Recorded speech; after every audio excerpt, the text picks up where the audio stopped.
할렐루야.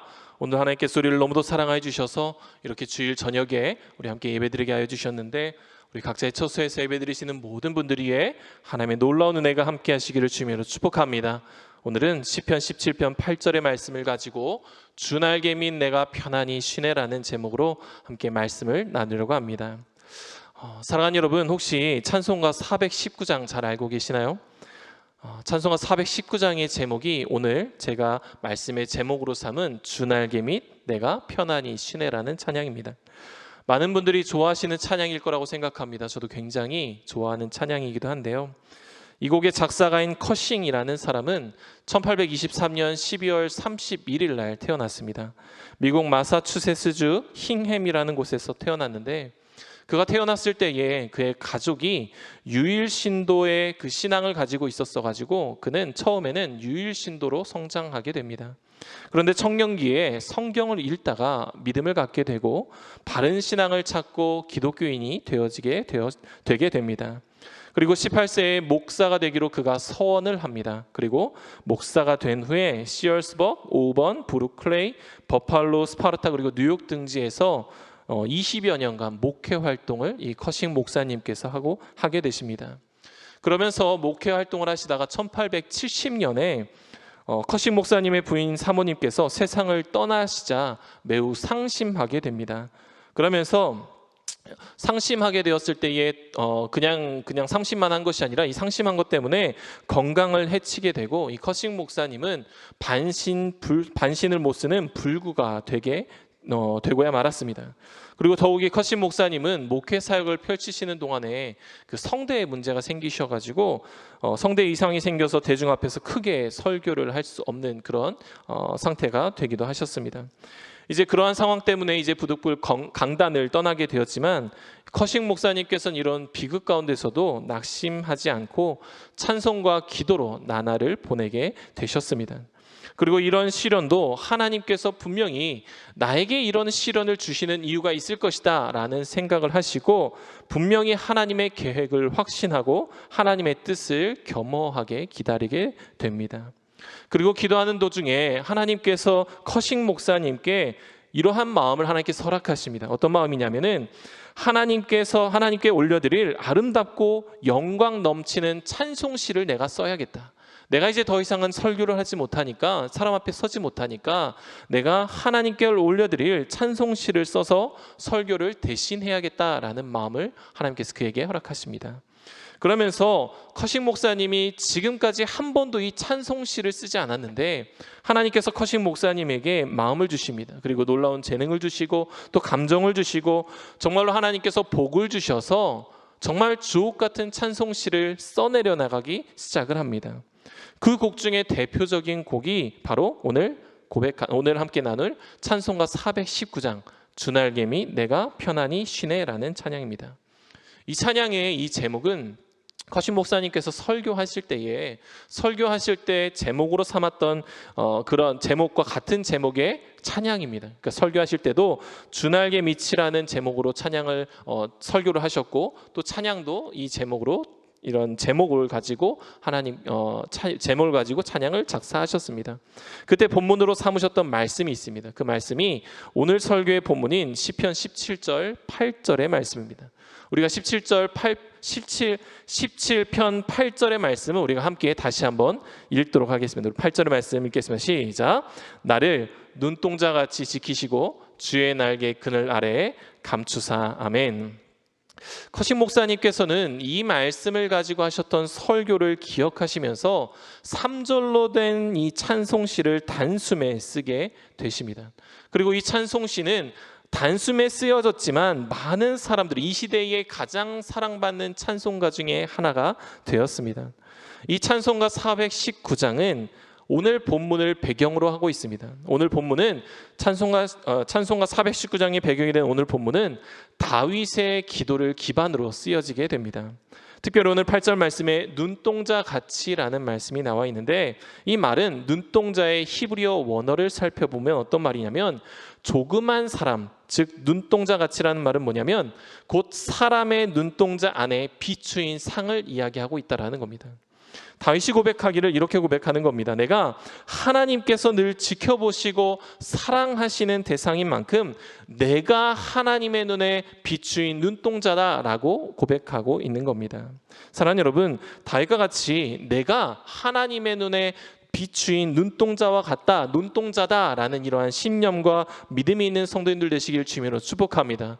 우리가 하나님께서 쳐다보고 계시는, 바라보고 계시는 그 눈동자가 우리인 줄 분명하게 믿습니다.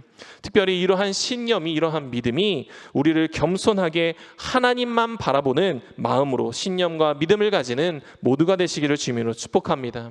오늘은 사실은 그냥 말씀만 나누는 것이 아니라 말씀을 나누면서 이 찬송가 419장을 우리가 함께 고백하면서 함께 불러봤으면 좋겠습니다. 그래서 조금 어색하실 수도 있는데 이 찬양의 가사 한 절 한 절을 우리가 묵상하며 기도하는 마음으로 우리가 함께 찬양하기를 원합니다.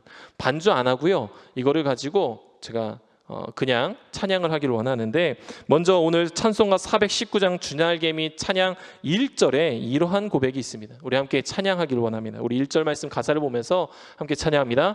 주날개 및 내가 편안히 쉬네, 밤 깊고 비바람 불어쳐도 아버지께서 날 지켜주시니 거기서 편안히 쉬리로다. 아멘.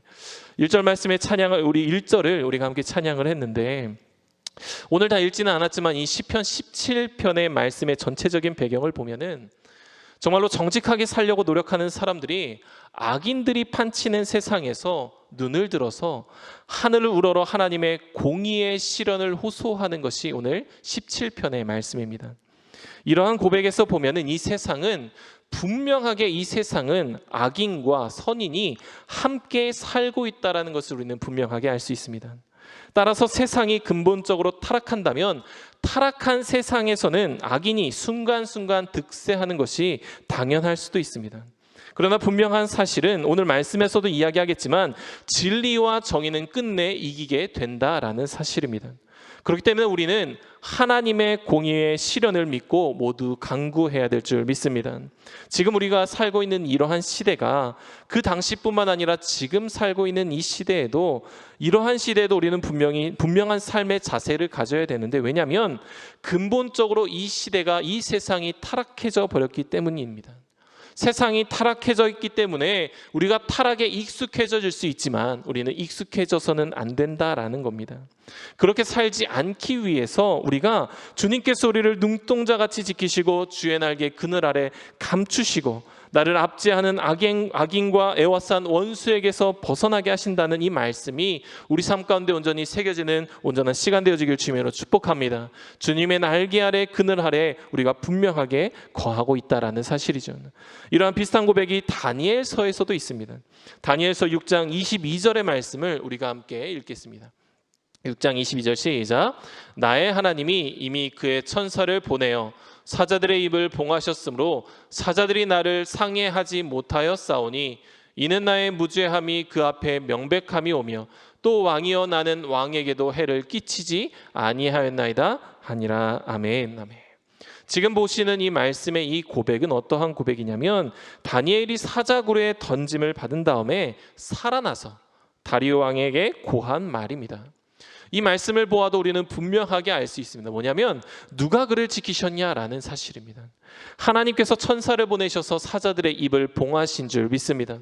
사자들이 상하지 못하게 하나님께서 하셨다라는 것이죠. 우리는 이 세상에서 믿음을 지키기에 너무도 어려운 상황 속에서 살아가고 있습니다. 그러나 우리는 분명하게 깨닫고 알아야 되는 것이 있습니다. 누가 우리를 지키시냐라는 거죠. 우리를 지키시는 분은 바로 하나님이신 줄 믿습니다. 하나님께서 우리를 지키시고 눈동자같이 지켜보고 계시다라는 겁니다. 그래서 세상이 아무리 타락하고 아무리 더러워지고 우리를 혼란스럽게 하고 우리를 압제할지라도 하나님께서 우리를 지키시기에 우리는 평안할 수 있다라는 겁니다. 우리는 편안할 수 있다라는 사실입니다. 이러한 믿음이 우리 모두에게 있어야 될 줄 믿습니다. 세상이 아무리 어두워도요, 아무리 타락해도요, 우리를 사랑하시는 하나님께서 우리를 지키시고 함께하고 계신다라는 이러한 믿음의 고백이 커식 목사님이 작사하신 찬송가 419장의 1절의 고백뿐만 아니라 우리 모두의 고백 되시기를 주님으로 축복합니다. 이제는 2절의 말씀, 2절의 419장의 2절을 우리가 함께 찬양으로 함께 고백하겠습니다. 우리 2절로 함께 고백합니다. 주 날개미 나의 피난처 되니 거기서 쉬기를 원하노라. 세상이 나를 위로치 못하나 거기서 평화를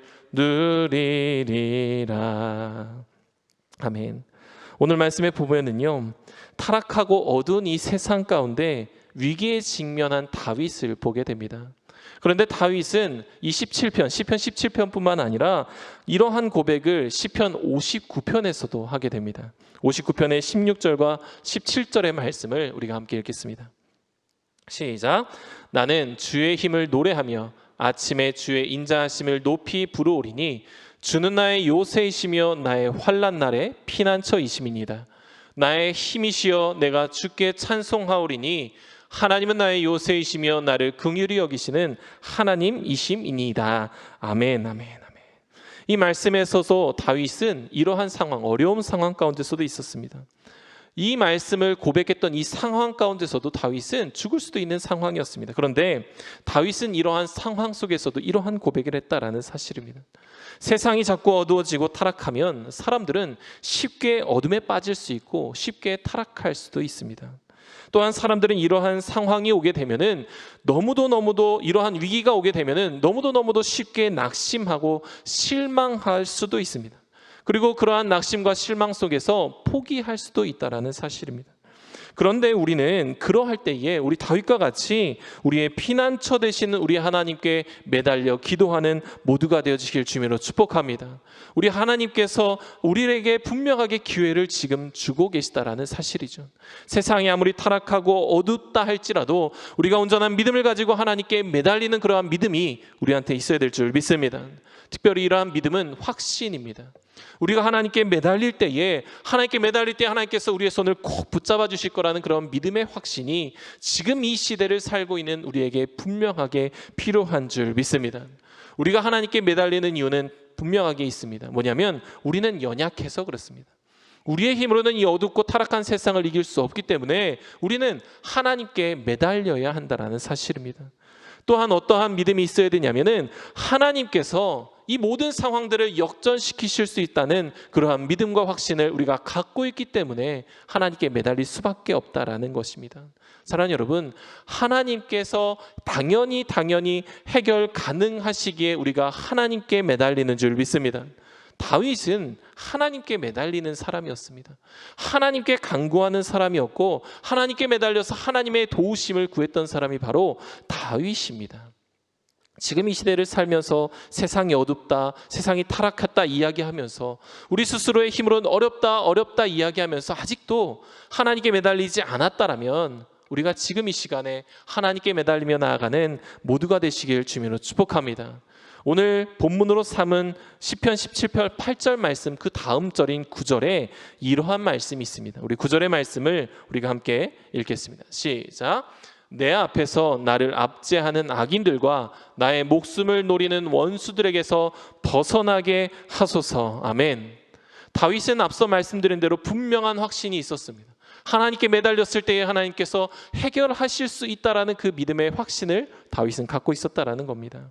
그렇기 때문에 이러한 고백을 다윗이 가질 수 있다라는 사실이죠. 사랑하는 여러분, 진정 언제나 어디서나 우리를 도우실 수 있는 분은 오직 하나님 한 분이신 줄 믿습니다. 그것이 바로 우리가 어떠한 문제에 직면했을 때에, 어떠한 어려움을 겪고 있을 때에, 어떠한 세상에서 흔들림을 겪고 있을 때에 무엇보다 먼저 하나님께 도움을 청해야 하는 이유입니다. 하나님께서 분명하게 행하실 수 있음을 확신하기에 매달리는 것입니다. 지금 혹시나 삶의 자리에서 혹여나 압제당하시는 어려움이 있으십니까? 목숨을 노리지는 않더라도 환경과 상황에 어려움을 겪고 계십니까? 그러할 때 다윗의 27편 9절의 말씀처럼 벗어나게 하소서라는 믿음의 고백을 하는 저와 여러분들 되시길 주님으로 축복합니다. 다윗은 분명한 믿음의 확신이 있기 때문에 하나님께 고백하는 겁니다. 하나님, 나를 압제하는 악인들과 나의 목숨을 노리는 원수들에게서 내가 벗어나게 하소서라고 이야기하고 있다는 거죠.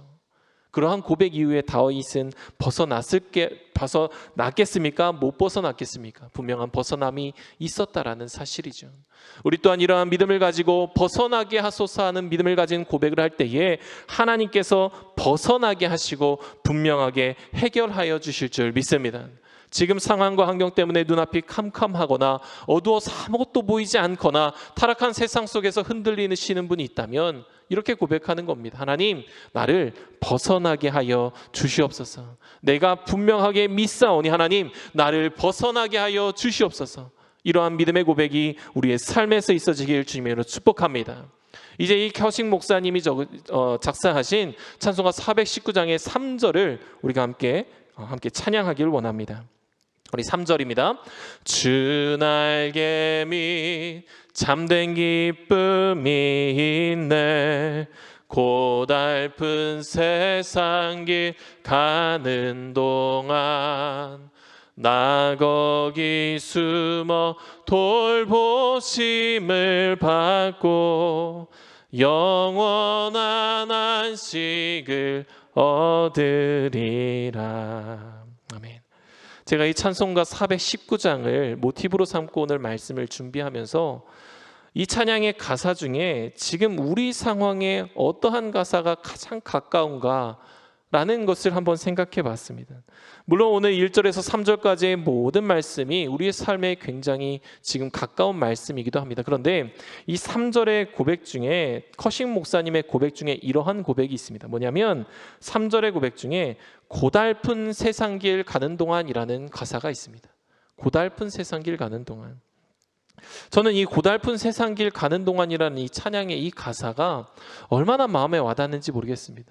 그래서 이 설교를 오늘 하기로 마음을 먹고 하나님께서 마음을 주시고 이렇게 준비하면서 고달픈 세상길 가는 동안 나는 어떤 것을 가지고 살아야 될까라는 것이 계속 묵상되어지게 되는 겁니다. 이 고달프다라는 말은 뭐냐면, 고달프다라는 말은 사전적인 의미가 있습니다. 뭐냐면 몸이나 처지가 몹시 고단하다라는 겁니다. 그러니까 고달프다라는 것은 육신도 그리고 상황도 고단하다라는 겁니다. 우리는 지금 다 쓰고 계시는 이 마스크 때문에 몸으로는 굉장히 답답함을 느낍니다. 굉장히 고달픔을 느낀다라는 거죠. 지금 우리의 처지로는, 상황으로는, 특별히 믿음의 사람으로 살기에는 참으로 고달픈 시대를 우리가 살아가고 있는 것 같습니다. 우리가 믿음의 사람으로 살아가는데 왜 그렇게 우리한테 뭐라고 하는 사람들이 많은지 모르겠습니다. 우리가 믿음 가지고 살아가는데 우리를 왜 자꾸 흔들려고 하는지 모르겠습니다. 그렇기 때문에 우리는 참으로 고달픈 시대를 지금 살아가고 있다는 사실입니다. 하지만 몸으로 힘든 것, 마스크를 써서 힘든 것 우리뿐만 아닙니다. 처지도 마찬가지입니다. 우리는 교회 다니고 있고 세상 속에 속해 있는 사람이기 때문에 세상 속에도 얼마나 처지가 어려운 사람들이 많이 있습니까? 처지로도 세상 사람들이 많이 힘들고 어려운 거 사실입니다. 우리뿐만 어려운 거 아니라는 거죠. 이러한 시대에 제가 하나님께 구하는 것은, 하나님, 지금 이 시대의 사람들이 너무도 힘든데, 너무도 어려운데 지금 이 시대의 사람들에게 하나님께서 주시는 진정한 돌봄과 안식이 너무도 필요합니다 라고 고백할 수밖에 없다는 사실이죠. 하나님의 돌보심과 하나님께 주시는 평안과 안식이 너무도 필요한 시기가 지금 우리가 살고 있는 이 시기라는 사실입니다. 이 시기에 평안과 안식과 돌보심은 비단 우리 믿음의 사람들에게만 주어져야 될 것이 아닙니다. 지금 세상을 살고 있는 사람들이 하나님을 알지 못하는 사람들에게도 하나님의 돌보심과 하나님의 평안과 안식이 온전히 있어야 될 줄 믿습니다. 그렇게 해야지만이 그들이 하나님을 알아갈 수 있다는 거예요. 그들이 하나님을 알므로 인해서 하나님께서 돌보심을 깨닫기를 원하고, 하나님께서 주시는 평안을 깨닫기를 원하고, 하나님께 주시는 안식을 깨닫기를 원합니다. 사랑하는 여러분, 우리가 우리의 처지가 힘들고 어렵다 한다 할지라도 하나님께서 주시는 평안은, 하나님께서 주시는 안식은, 하나님께 주시는 돌보심은 이 세상 모두가 함께 누려야 될 줄 믿습니다. 그렇기 때문에 우리는 이 시대에서 우리가 아무리 고달프게 산다 할지라도 우리가 복음을 전해야 되고, 아무리 고달프게 산다 할지라도 우리를 고달프게 한다 할지라도 복음을 전할 수밖에 없는 이유가 된다라는 사실입니다. 이러한 시대를 살고 있는 우리 모두가 이러한 인식을 가지고 살아가는 모두가 되시길 주님으로 축복합니다. 세상이 우리에게 손가락질한다고 해서 우리가 이것에 대해서 당연하다는 듯이 우리가 다시 한번 그들에게 손가락질하는 일들이 없어야 된다라는 거죠. 그들을 우리가 사랑으로 하나님의 돌보심과 하나님의 평안과 안식으로 그들을 품을 때에 그들의 삶이 분명하게 변화될 수 있다는 확신을 우리 마음가운데 가지시는 모두가 되시기를 주님으로 축복합니다. 지금 이 17편을 적은 시편 17편을 적은 비슷한 처지가 고달픈 상황 속에 서 있는 다윗은 지금의 상황을 이렇게 표현합니다. 17편 11절과 12절의 말씀을 우리가 함께 읽겠습니다. 시편 17편 11절과 12절의 말씀입니다. 시작. 이제 우리가 걸어가는 그것을 그들이 애워싸서 노려보고 땅에 넘어뜨리려 하나이다. 그는 그 움킨 것을 찢으려 하는 사자 같으며 은밀한 곳에 엎드린 젊은 사자 같으니이다. 아멘, 아멘. 오늘 17편에 보게 되면은 뭐라고 표현되어 있냐면은 이제 우리가 걸어가는 것을 이라는 표현이 되어 있습니다. 다윗이 걸어가는 것이 무엇이겠습니까? 다윗은 하나님께서 원하시는 하나님의 방향에, 하나님의 길에서 지금 걷고 있는 것입니다. 주의 길을 걸어가는 것에 있어서 방해가 되는 악인들과 원수들에게서 지금 다윗은 뭐라고 이야기하냐면 벗어나게 해달라고 이야기를 하는 것입니다. 아까 앞서서 우리가 9절의 말씀에 읽은 것처럼 지금 다윗은 11절과 12절에서도 똑같이 벗어나게 해달라고 하는데 조금 더 구체적입니다. 뭐라고 표현되어 있습니까? 나를 애워싸서 노려보고 땅에 넘어뜨리려 하는 사람들, 그리고 움킨 것을 찢으려 하는 사자 같은 곳에서 나를 벗어나게 해달라고 다윗이 고백하고 있다는 사실이죠. 지금 이 시대를 살면서 우리가 한 걸음 한 걸음 주님이 원하시는 길을 걷다 보면 우리를 애워싸서 노려보고 땅에 넘어뜨리려 하는 사람들이 있을 수 있습니다. 지금 이 시대를 살다 보면은 지금 이러한 상황들이 사실 지금 우리에게 피부로 와닿고 있다라는 거죠. 수많은 사람들이 우리를 노려보고 있고 애워싸서 노려보고 있고 수많은 사람들이 우리를 땅에 넘어뜨리려고 하고 있습니다. 그런데 우리가 넘어져서야 되겠습니까? 다윗과 같은 고백이 우리한테 분명하게 있어야 될 줄 믿습니다. 다윗은 그것으로부터 하나님께 구합니다. 하나님, 나를 지켜주시옵소서라고 기도하고 구하고 있다라는 거죠. 나를 지켜달라는 이 믿음의 고백이 우리에게서 있어야 될 줄 믿습니다. 또한 이러한 시대를 살다 보면은요, 우리가 마음으로도 여러 유혹들에 빠질 수도 있습니다. 어떤 사람들은 이러한 상황 속에서도 잘 사는 사람들이 있어요. 특별히 교회 나오지 않는데도 잘 사는 사람들을 쳐다볼 때가 있고, 또한 저렇게 하는데도 우리 기준으로 너무도 잘 되는 사람들을 볼 때가 있습니다. 그럴 때에 우리는 우리의 시선이 자꾸 그쪽으로 유혹받을 때가 있다는 사실입니다. 그렇기 때문에 그러면서 우리가 내가 걷고 있는 지금 이 길이 맞는지 헷갈릴 때가 있고 흔들릴 때가 있다는 것이죠. 그러나 그러할 때마다 내가 흔들리고 헷갈릴 때마다 다윗이 이곳으로부터 자신을 구하여 달라고 기도했던 것처럼 우리도 기도하며 나아가야 될 줄 믿습니다. 사랑하는 여러분, 세상에 눈 돌려서는 안 되고, 세상이 우리를 흔든다고 흔들려서도 안 되고, 세상이 우리를 넘어뜨리려 한다고 넘어져서도 안 된다라는 사실입니다. 우리 주님께서 우리를 지키고 계시기에 우리는 흔들리지 않을 수도 있고 넘어지지 않을 수 있음을 분명하게 고백합니다. 그래서 다윗은 이러한 고백을 하면서 17편을 마무리하게 됩니다. 17편의 15절의 말씀을 우리가 함께 읽겠습니다. 17편 15절의 말씀입니다. 나는 의로운 중에 주의 얼굴을 배우리니 깰 때에 주의 형상으로 만족하리이다. 아멘. 오늘 말씀을 보게 되면은 말씀 속에 다윗이 뭐라고 이야기하냐면은 나의 의로움이라는 표현을 하게 됩니다. 그런데 많은 부분을 알고 계시겠지만 사실 다윗이 17편을 썼을 때에는 하나님의 기준으로 의로운 사람이라 말하기는 좀 부끄러운 부분들이 있습니다. 그런데 그가 뭐라고 이야기합니까? 나의 의로움을 이야기합니다. 의로움. 다윗처럼 하나님 앞에 자신의 의와 행위를 드러낼 수 있는 사람이 과연 이 세상에서 몇이나 될 수 있을까요? 자신의 의의를 드러낸다는 건 뭐냐면, 다윗은 나는 평소에 흠이 없고 평소 언행을 조심했고 나는 주님의 길에서 떠나지 않았습니다라고 고백하면서 가능했던 일이 다윗의 의를 나타내는 겁니다.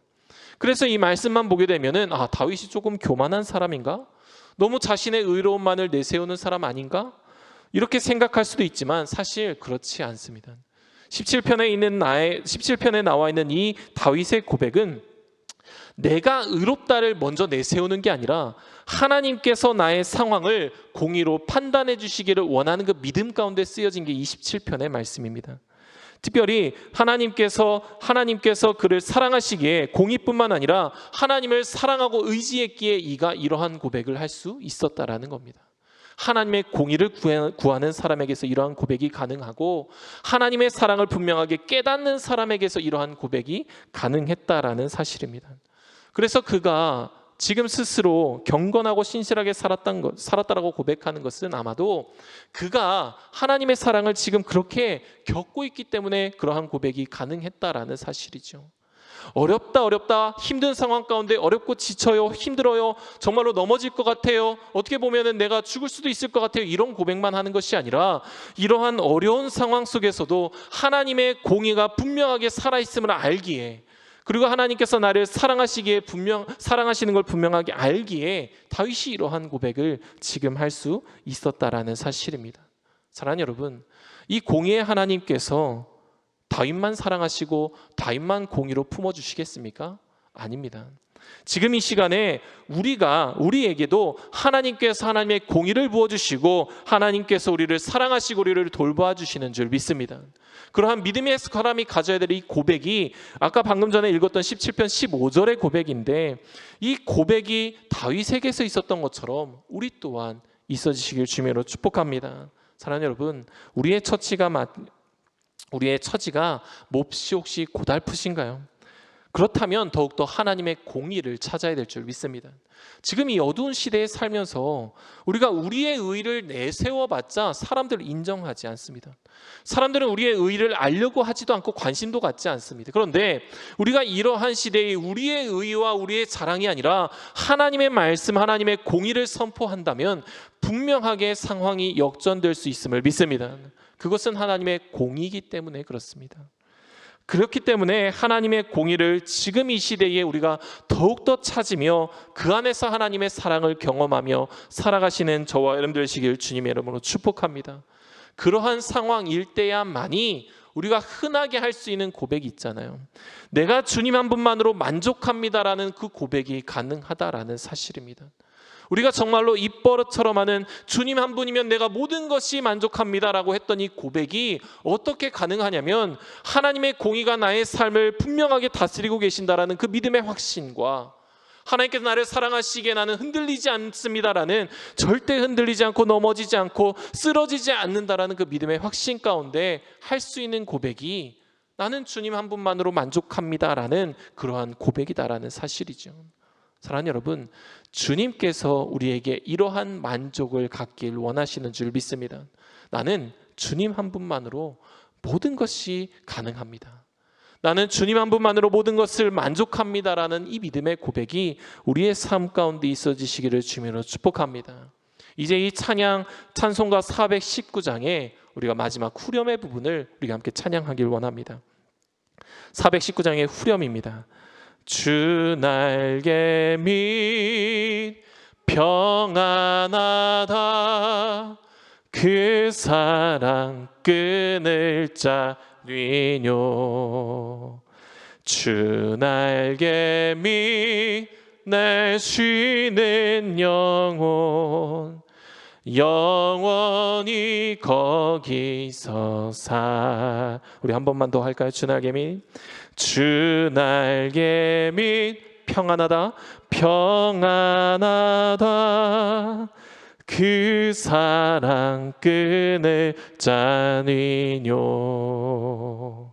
주 날개 밑 날 쉬는 영혼, 영원히 거기서 살림. 아멘. 이 고백은 이 곡을 작사한 커싱 목사님의 고백이지만 이 고백이 다윗의 기도를 기반으로 쓰여졌기에 이 고백은 다윗의 고백과도 같습니다. 다윗은 하나님께 기도하는 겁니다. 하나님, 어떠한 상황과 환경 속에서도 악인이 판을 치고 처지가 곤란할지라도 주의 길을 굳건하게 걷길 원합니다. 주님의 날개 아래 있길 원하고 주님의 사랑을 우리가 나에게서 끊을 수 없음을 고백합니다 라고 고백하는 이 믿음의 고백이 분명하게 우리 안에 있어지시길 주님으로 축복합니다. 사랑하는 여러분, 이 다윗의 기도 27편의 고백을 한번 1절부터 15절까지 오늘 말씀이 마친 후에 한번 집에 가셔가지고 혹은 가정에서 한번 쭉 한번 읽어보셨으면 좋겠습니다. 지금 우리가 살고 있는 이 시대의 어려움이 그 당시에는 없었는가? 아니요, 그 당시에도 있었다라는 사실이죠. 다윗의 시대에도 있었고 지금의 시대에도 있다면 그때 당시에 이겨내고 승리했던 이 다윗의 고백이 지금 시대를 살고 있는 우리의 고백이 되지 말라는 법이 어디 있겠습니까? 우리에게 하나님께서 동일하게 말씀하여 주시는데 이 말씀을 분명하게 마음 가운데 새기고 살아가시는 저와 여러분들 되시기를 주님으로 축복합니다. 그러면서 우리가 한 가지만 더 고백하길 원하는 건 뭐냐면, 어려움 중에서 주님께 기도하는 그때에, 이 다윗이 고백했던 그때 그 시기에 하나님을 만남으로 그의 모든 문제가 해결됐던 것처럼 지금 이 시대에, 지금 이 때에 하나님을 만나 모든 문제를 해결받는 모두가 되시길 주님으로 축복합니다. 우리의 삶이 지금 이 시대에 상황이 어렵다 하더라도요, 주님을 만나면 모든 것이 해결되는 줄 믿습니다. 그때가 언제인지 궁금하시면 기도하시면 그때가 오늘이 될 수도 있고, 그때가 오늘 집에 가셔서 집에서 기도할 때 오늘 저녁이 될 수도 있고 내일 아침이 될 수도 있고, 그때가 언제인지 저는 모르지만 하나님께 간절함으로 구할 때에 하나님께서 그때를 속히 이루어 주실 줄 믿습니다. 지금 이 시대를 살고 있는 우리에게 하나님께 늘 궁금한 거 많이 있습니다. 하나님, 이 시기가 언제 지나갈까요? 이 시기가 언제 회복될까요? 그런데 이러한 시기에 언제 지나갈지, 언제 회복될지 그러한 것들을 바라보는 것도 중요하지만 이 시기에 믿음을 더욱 단단히 하시고 다윗과 같이 이 험한 세상, 우리를 넘어뜨리고 하는 세력들이 너무도 많고 우리를 흔들리는 이 세력들, 악인들이 많은 세상에서 나를 지켜달라고, 나를 지켜주시고 내가 믿음의 삶을 걸어가게 해달라고 기도하며 나가시는 저와 여러분 되시기를 주님으로 축복합니다. 우리 시간의 말씀을